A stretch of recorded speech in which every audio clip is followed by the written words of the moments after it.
Ngayon tayo, mga kaibigan ko.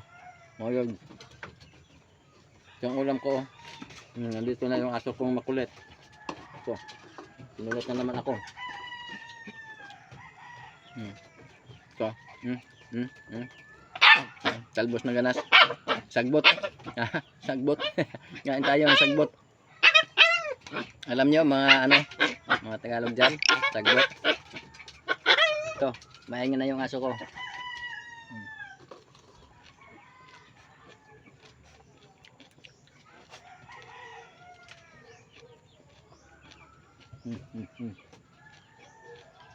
Masyadong ingay. Kulitan na.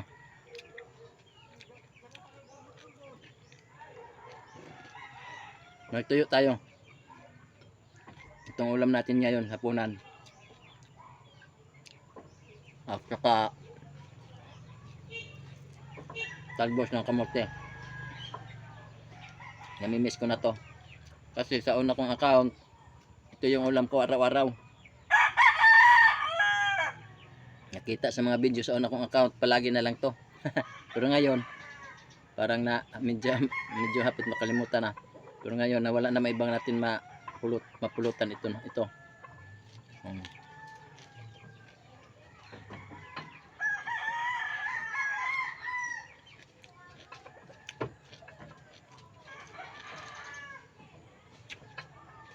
Nabugoong din.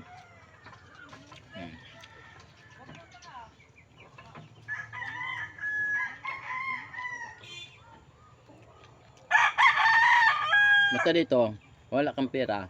Ito talaga yung may kamahalan ngayon. Ito. Basta walang pera, ito yung talbos ng ganas.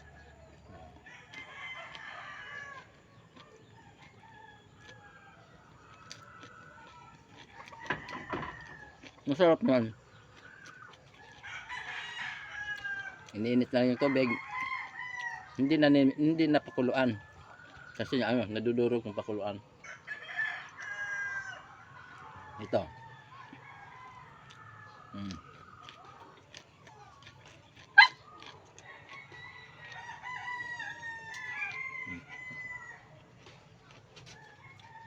Dito ngayon yung makulit yung aso, maliliit.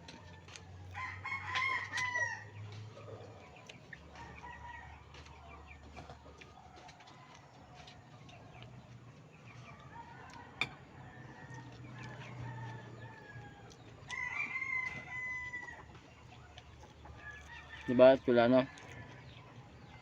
Ito lang yung madali-dali namin dito.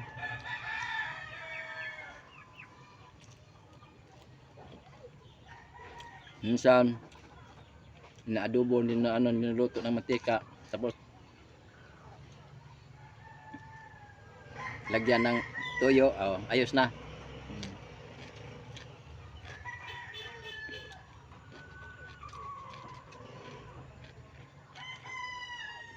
Gusto mahirap ka.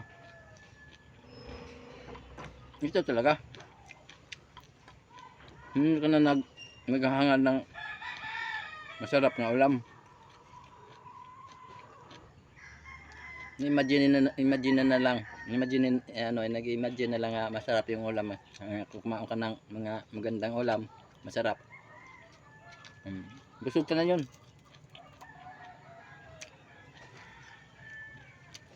Ubos, talbos.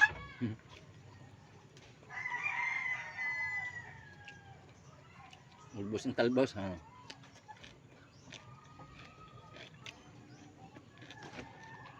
Ubos.